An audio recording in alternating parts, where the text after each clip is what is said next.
President Vladimir Putin has received a 21-gun ceremonial welcome at the Rashtrapati Bhavan in New Delhi. He has arrived in his armoured Aurus Senate limousine, often called the rolling bunker, and was greeted by top Indian officials. If there's some audio, let's in fact dip in and listen in.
श्रीमान अंतर सेना सम्मान guard निरीक्षण के लिए हाजिर है।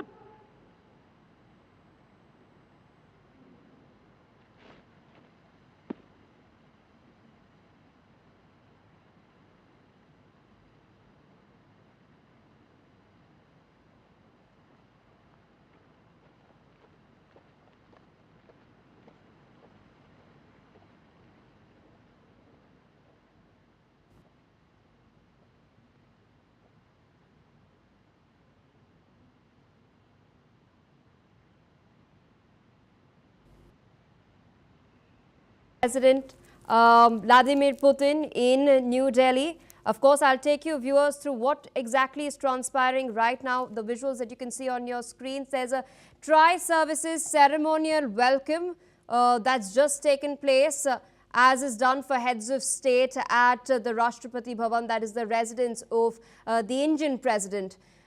Meanwhile, we've just heard the national anthems of Russia and India as well. 21-gun salute has also taken place. That's not all. You can, of course, also see, apart from Putin, India's President Draupadi Murmu, as well as Prime Minister Narendra Modi.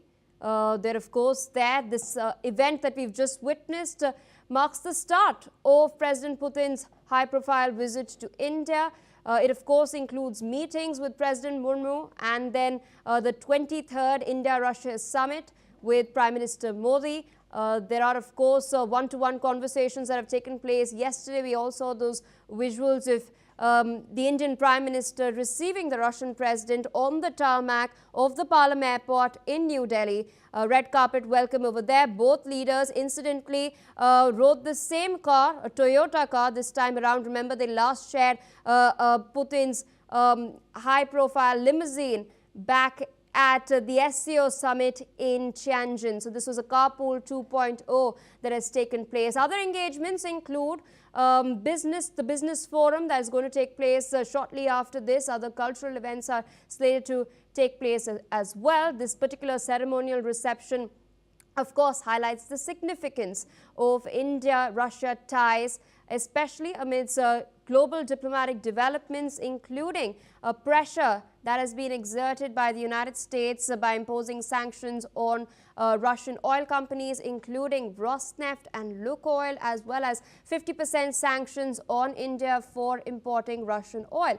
We're expecting 25 agreements to be signed, defense cooperation and furthering civil nuclear cooperation as well, augmenting trade to $100 billion target by 2030 that was set a while back, also reducing the deficit as far as trade is concerned. Remember, what sort of deals will materialize, that remains to be seen. There is going to be a press briefing this afternoon by both leaders, and apart from that, there will be another press briefing by the Indian Ministry of External Affairs sometime around 4:30 p.m. today. But of course, also on agenda, as was highlighted by Dmitry Peskov, spokesperson for the Kremlin earlier, are the defense deals, whether these will materialize, whether Russia will offer S-400s, S-500s, or even the Su-57s. That remains to be seen. Of course, the elephant in the room, as I mentioned earlier, are the tariffs that were imposed by Donald Trump earlier itself. How exactly this has impacted ties remains to be seen, because India is diversifying its energy imports, as was highlighted by Union Minister Hardeep Singh Puri earlier, that we are looking at buying US oil as well. There, of course, dignitaries are being greeted. The Russian president engaging in a conversation with Indian President Draupadi Murmu. And also in frame is the Indian Prime Minister Narendra Modi. We're expecting these discussions to continue inside the Rashtrapati Bhavan. You're seeing live visuals on your screens. The ceremonial tri-services welcome has just concluded.